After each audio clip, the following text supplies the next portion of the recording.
Dan kali ini kita bertiga akan membahas tentang jalur promosi dan pemindahan Kali ini karyawan. kita akan membahas tentang yang pertama, jalur dasar dan jenis promosi, yang kedua kecakapan kerja versus senioritas, yang ketiga pemindahan, dan yang keempat rencana promosi dan pemindahan.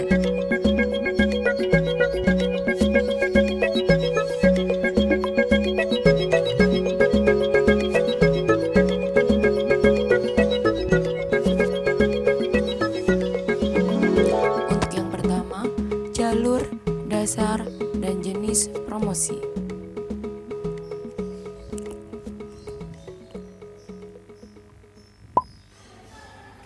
Assalamualaikum warahmatullahi wabarakatuh.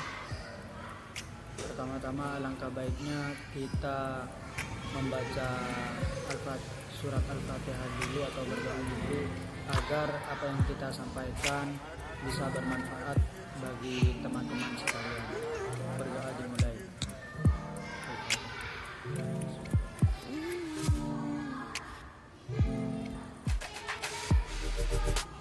Selanjutnya saya akan mempresentasikan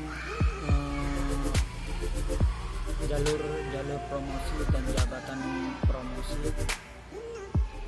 Yang pertama yaitu jalur atau pengertian promosi jabatan.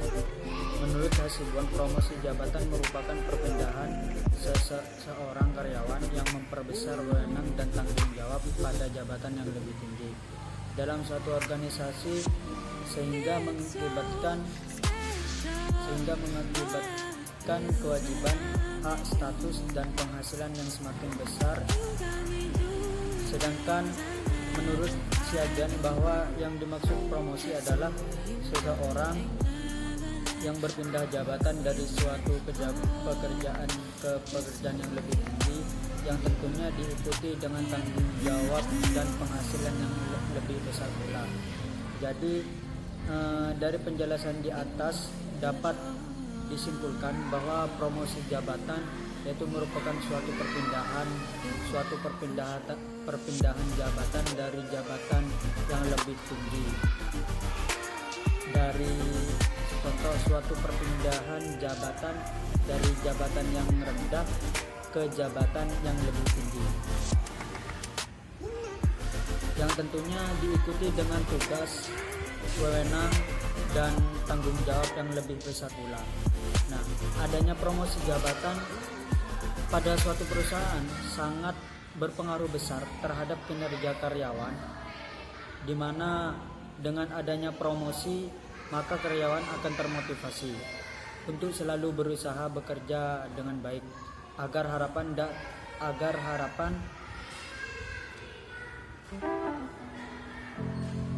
di mana dengan adanya promosi maka karyawan akan termotivasi untuk selalu berusaha bekerja dengan baik dengan harapan akan memperoleh promosi jabatan yang diadakan oleh perusahaan.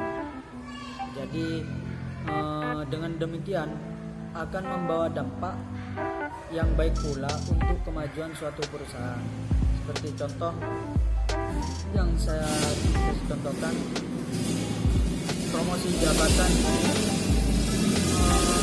satu contoh ya, dari jabatan yang lebih rendah akan naik ke jabatan yang lebih tinggi.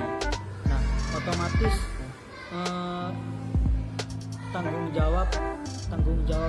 tanggung jawabnya itu akan lebih besar lagi dari jabatan yang sebelumnya.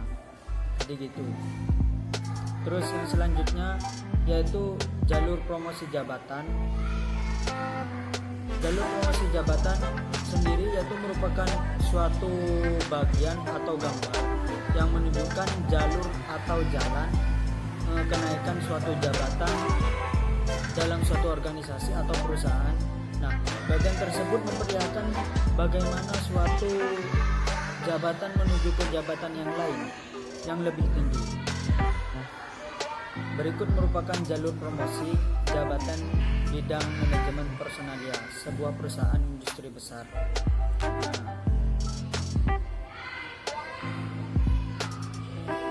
Terus yang selanjutnya yaitu dasar jabatan, yaitu dalam pelaksanaan pedoman yang dijadikan dasar untuk mempromosikan jabatan karyawan adalah yaitu ada beberapa macam atau beberapa jenis. Yang pertama itu adalah pengalaman. Nah, maksudnya pengalaman itu yaitu promosi jabatan yang didasarkan pada lamanya pengalaman kerja karyawan, karena pertimbangan promosi adalah pengalaman kerja. Pengalaman kerja itu penting sehingga orang yang terlama bekerja dalam perusahaan mendapatkan prioritas pertama dalam tindakan promosi, dengan alasan bahwa dengan pengalaman seseorang akan dapat mengembangkan kemampuannya sehingga karyawan akan tetap betah bekerja pada perusahaan dengan harapan suatu waktu ia akan dipromosikan. Nah, alasan yang menjadi dasar senioritas ini adalah seseorang karyawan yang telah lama bekerja akan mencerminkan kesetiaan mereka kepada perusahaan. Dasar pengukuran dengan senioritas adalah hal yang paling mudah dalam kerja. Terus yang kedua yaitu adalah kecakapan karyawan.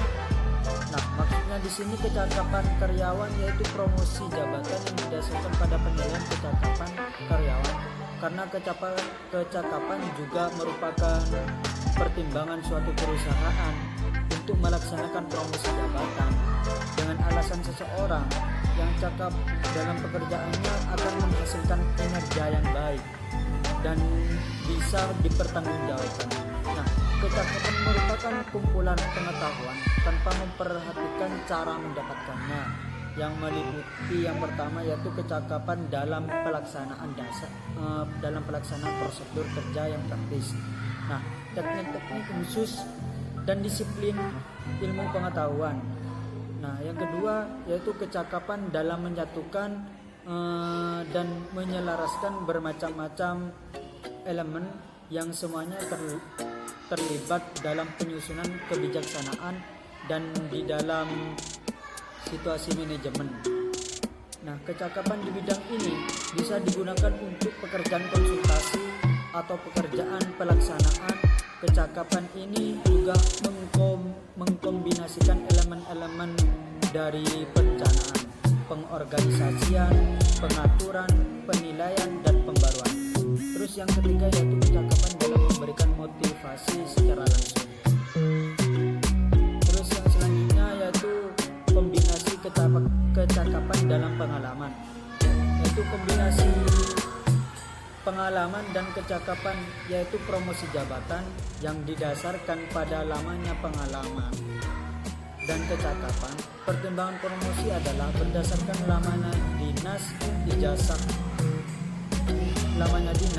ijazah pendidikan formal yang dimiliki dan hasil ujian kenaikan golongan. Cara ini adalah dasar promosi yang terbaik dan paling tepat karena mempromosikan orang yang paling berpengalaman dan cakap. Namun ini ada seseorang yang berpendapat bahwa promosi yang berdasarkan kombinasi pengalaman dan kecakapan akan memberikan kebaikan antara lain contoh memotivasi karyawannya untuk memperdalam pengetahuannya, bahkan memaksa diri untuk mengikuti pendidikan formal. Dengan demikian perusahaan akan mempunyai karyawan yang semakin terampil. Terus yang kedua yaitu moral karyawan. Nah, moral karyawan ini akan semakin baik, bergairah, semangat, dan prestasi kerjanya semakin meningkat, karena ini merupakan elemen-elemen yang dinilai untuk promosi. Terus yang ketiga yaitu disiplin karyawan akan semakin baik, karena disiplin termasuk elemen-elemen yang akan mendapat penilaian prestasi untuk dipromosikan. Terus yang selanjutnya yaitu memotivasi berkembangnya persaingan, terus sehat dan dinamis para karyawan sehingga mereka berlomba-lomba untuk mencapai kemajuan. Terus yang kelima, yaitu perusahaan akan menempatkan karyawan yang terbaik pada setiap jabatan sehingga sasaran optimal akan tercapai. Terus yang selanjutnya yaitu jenis-jenis promosi jabatan. Nah, di sini jenis promosi jabatan ada berbagai macam yang dari pemateri untuk yang dicontohkan. Yang pertama yaitu promosi sementara, terus yang kedua promosi tetap, terus yang ketiga promosi kecil, terus yang keempat promosi kering, terus itu terakhir ya, yang terakhir. Lalu yang pertama, yang promosi sementara, yaitu merupakan jenis-jenis promosi jabatan di mana seorang karyawan hanya dinaikkan jabatannya sementara waktu karena adanya jabatan lowong yang harus segera diisi. Lalu untuk promosi tetap, yaitu merupakan promosi jabatan yang dimana seorang karyawan dipromosikan dari suatu jabatan ke jabatan yang lebih tinggi karena karyawan tersebut telah memenuhi syarat untuk dipromosikan. Sifat promosi adalah. Terus yang ketiga yaitu promosi kecil. Promosi kecil ini merupakan promosi jabatan yang dimana seorang karyawan dinaikkan jabatannya dari suatu jabatan yang tidak sulit ke jabatan yang sulit, dari jabatan yang tidak sulit ke jabatan yang sulit, yang meminta keterampilan tertentu, akan tetapi tidak disertai peningkatan wewenang, tanggung jawab, dan gaji. Terus yang terakhir yaitu promosi kering. Yaitu promosi kering merupakan promosi jabatan yang dimana seorang karyawan dinaikkan jabatannya ke jabatan yang lebih tinggi, disertai dengan peningkatan pangkat, wewenang, dan tanggung jawab, akan tetapi tidak disertai dengan kenaikan gaji atau upah. Dari penjelasan, nah dari penjelasan di atas disimpulkan bahwa promosi jabatan mempunyai banyak jenis, diantaranya seperti promosi sementara, promosi tetap, promosi kecil, dan promosi kering. Nah, hal ini tersebut dilakukan sesuai dengan kebutuhan perusahaan akan kekosongan karyawan. Sekian dari presentasi dari saya. Selanjutnya akan disampaikan oleh teman-teman saya. Sekian. Assalamualaikum warahmatullahi wabarakatuh. Perkenalkan, nama saya Ines Zalda Sonia Aziza, NIM D72180046. Nah, pada poin kedua kali ini saya akan memaparkan mengenai kecakapan kerja versus senioritas. Mari kita bahas bersama.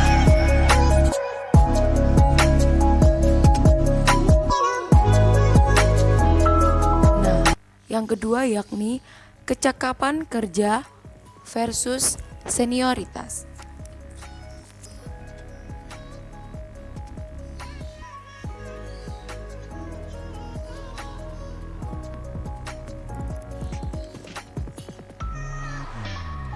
Kecakapan kerja dalam kelompok ini perubahan organisasi, perubahan cara kerja, perubahan hubungan kerja umumnya tidak sulit diterima dan mudah untuk menyesuaikan diri. Yang kedua yakni senioritas. Dalam kelompok ini, perubahan organisasi, perubahan cara kerja, dan perubahan hubungan kerja umumnya sulit diterima karena kelompok ini sudah terbiasa dengan cara-cara lama yang biasa dilakukan, sehingga memerlukan pemahaman kembali dan adaptasi dalam menghadapi perubahan.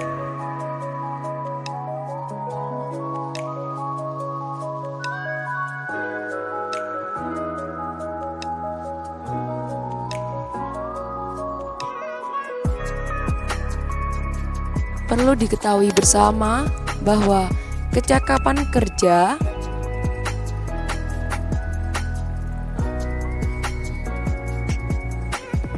dan senioritas memiliki hubungan yang saling terkait. Mereka tidak bisa terpisah antara satu dengan yang lainnya. Secara konseptual, senioritas itu bukan tentang usia, melainkan mengenai lama bekerja dalam suatu perusahaan. Jika kecakapan kerja merupakan kemampuan seseorang untuk bekerja dan menunjukkan kinerjanya dengan baik. Dalam promosi jabatan, keduanya memiliki kepentingan yang sangat besar. Masing-masing perusahaan memiliki aturan dan karakter pemimpin yang berbeda-beda, sehingga tidak bisa diputuskan antara kedua hal tersebut mana yang lebih baik. Perlu diketahui bersama bahwa jika ada seseorang yang memiliki kecakapan kerja tetapi ia tidak mampu menjadi seorang pemimpin karena belum lama bekerja dalam sebuah instansi atau organisasi, maka bisa jadi orang tersebut merasa pusing atau belum mampu untuk menjadi seorang pemimpin atau mendapatkan promosi jabatan. Berbeda dengan seorang yang sudah memiliki masa kerja lama, pastinya ia sudah mengetahui situasi dan kondisi dalam instansi tersebut. Maka dari itu,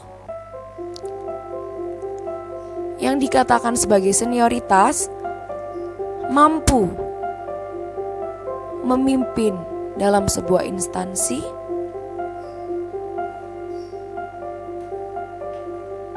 dan pastinya dapat menjadi leadership yang baik.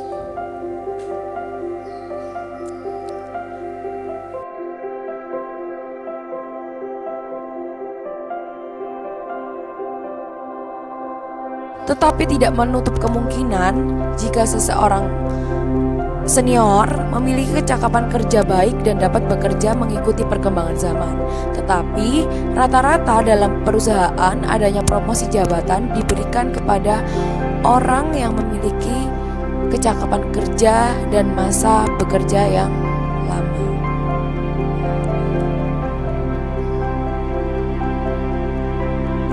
Karena dalam menjabat tidak hanya dibutuhkan kecakapan kerja, tetapi memiliki sikap persuasif dan mampu memimpin juga menjadi sebuah pertimbangan.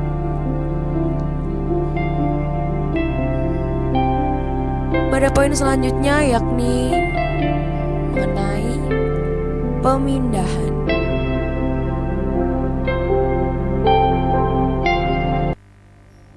Dapat didefinisikan sebagai memindahkan karyawan dari suatu jabatan ke jabatan lain dalam satu tingkatan organisasi secara horizontal tanpa adanya peningkatan tanggung jawab, kekuasaan maupun gaji.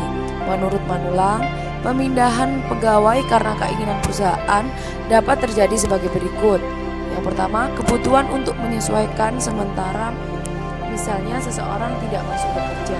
Yang kedua, mengatasi keadaan darurat karena fluktuasi volume pekerjaan.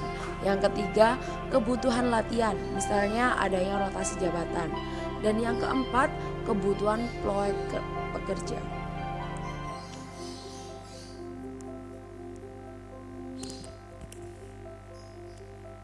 Kemudian, pemindahan perlu diketahui dibagi menjadi 3.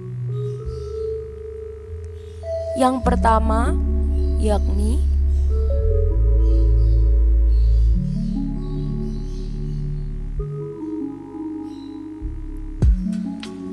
mutasi. Mutasi diartikan sebagai pemindahan kerja atau harapan lain dengan harapan pada jabatan baru dia akan lebih berkembang.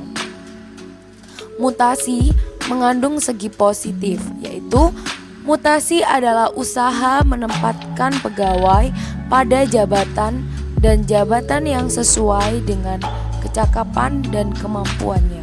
Yang kedua, mutasi adalah usaha meningkatkan semangat dan semangat kerja pegawai. Yang ketiga, mutasi adalah salah satu usaha menciptakan persaingan yang sehat bagi para pegawai.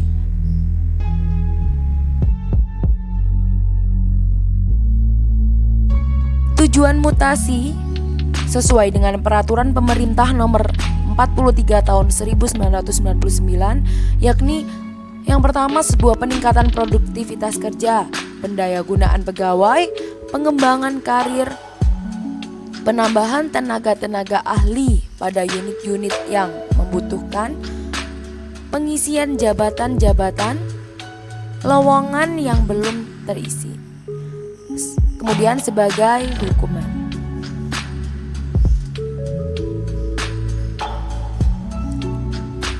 Pemindahan yang kedua yakni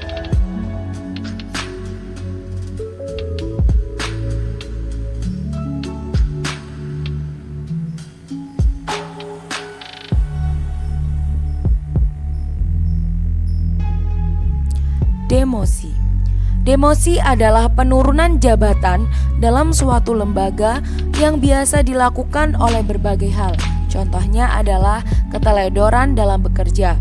Demosi juga suatu hal yang sangat dihindari oleh setiap pekerja karena dapat kehilangan status, jabatan, dan gaji.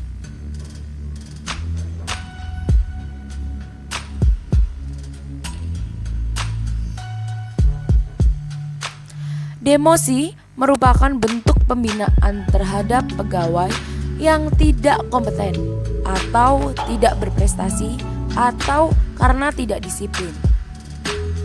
Juga merupakan perumusan dari kelas posisi ke kelas perantaraan tertentu sesuai dengan jalur karir yang lebih rendah, atau keperantaraan penentuan posisi khusus ke perantaraan karir yang lebih rendah.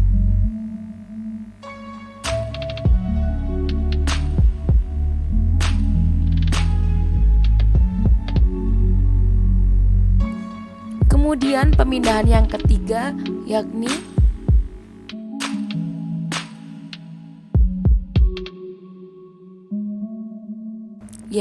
promosi. Promosi adalah penghargaan dengan perolehan jabatan dalam organisasi atau lembaga, baik dalam pemerintahan maupun non-pemerintahan atau swasta. Hal inilah yang lebih banyak diusahakan oleh pekerja agar bisa menjadi lebih baik dari jabatan yang sebelumnya. Dan juga demi peningkatan dalam status sosial. Promosi juga merupakan kesempatan untuk lebih berkembang dan maju yang dapat mendorong perusahaan untuk lebih baik atau lebih senang dalam melakukan pekerjaan dalam lingkungan organisasi maupun perusahaannya.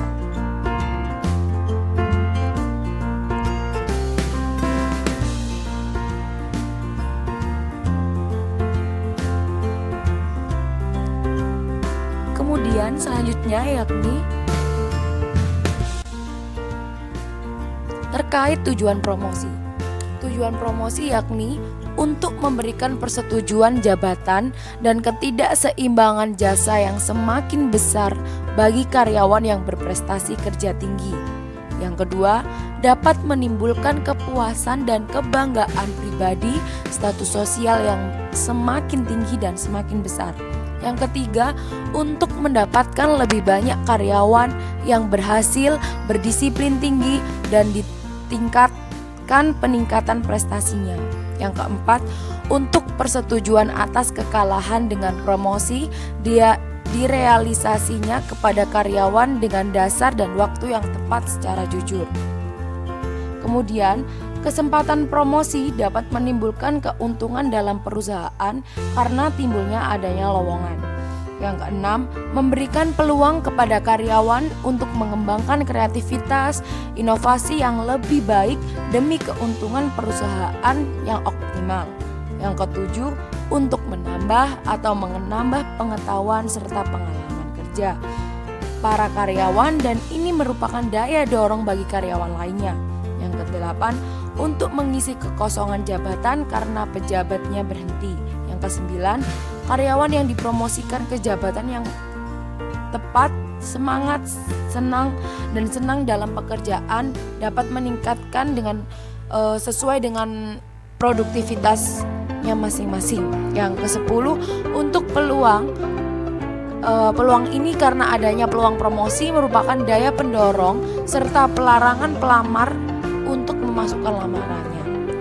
Dan kemudian promosi akan memperbaiki status karyawan, sementara menjadi karyawan tetap setelah lulus dalam masa percobaannya.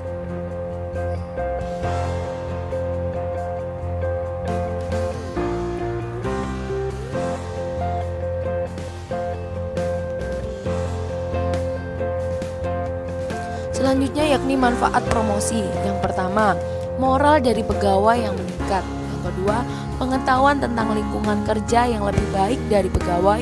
Yang ketiga, loyalitas yang dapat diharapkan lebih dari pegawai yang dipromosikan. Yang keempat, kebenaran akan data-data dan identitas yang dapat lebih berharga. Yang kelima, menimbulkan pengalaman dan pengetahuan baru bagi karyawan, dan itu merupakan pendorong bagi karyawan lain untuk mendapatkan promosi.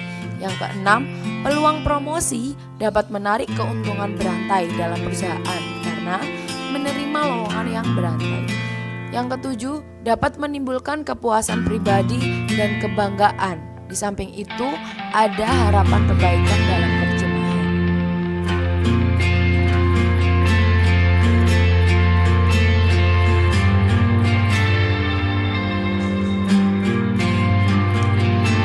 Selanjutnya yakni terkait rencana promosi dan pemindahan.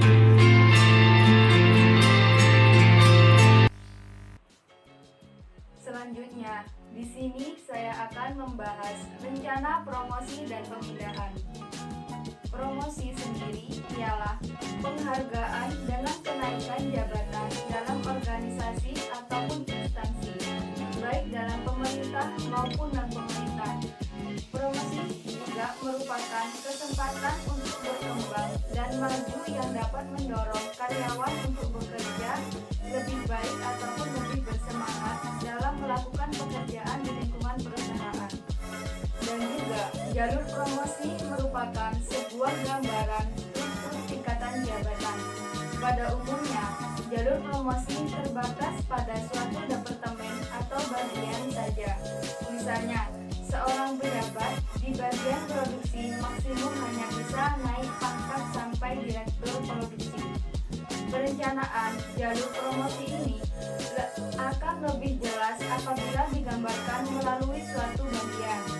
Dan sedangkan pemindahan adalah perpindahan pekerjaan seseorang yang memiliki tingkat level yang sama dari posisi pekerjaan mengalami pindah kerja. Seperti komposisi gaji, tugas, dan tanggung jawab juga itu berbeda dari sebelumnya. Pemindahan atau rotasi kerja yang dilakukan untuk menghindari kejenuhan karyawan ataupun pegawai dalam melakukan pekerjaan tersebut. Terkadang juga pekerjaan itu mempunyai visi tujuan lainnya supaya seseorang dapat menguasai dan mengalami pekerjaan lainnya dalam bidang yang berbeda di suatu perusahaan. Jadi, di suatu perusahaan harus membuat rencana yang jelas untuk promosi dan pemindahan bagi para karyawannya. Karena apabila perusahaan tidak memilikinya, maka perusahaan tersebut tidak mempunyai acuan tentang dasar-dasar promosi dan pemindahan. Sehingga dalam prakteknya sering terbentuk pada faktor subjektivitas. Oleh karena itu, ada beberapa hal yang harus dilakukan oleh perusahaan. Yang pertama, hubungan horizontal dan vertikal dari masing-masing jabatan. Maksudnya, dari hubungan horizontal dan vertikal ini, seseorang karyawan yang hendak dipindahkan atau dipromosikan tidak boleh ditempatkan pada sembarang jabatan. Ataupun juga, karyawan tersebut harus ditempatkan ke jabatan yang ada hubungannya dengan jabatan sebelumnya. Oleh karena itu, sebelum diadakan pemindahan pegawai, harus ditentukan hubungan vertikal maupun horizontal dari masing-masing jabatan dari karyawan tersebut. Yang kedua, penilaian kecakapan kepada pegawai dalam bidang yang ditekuni.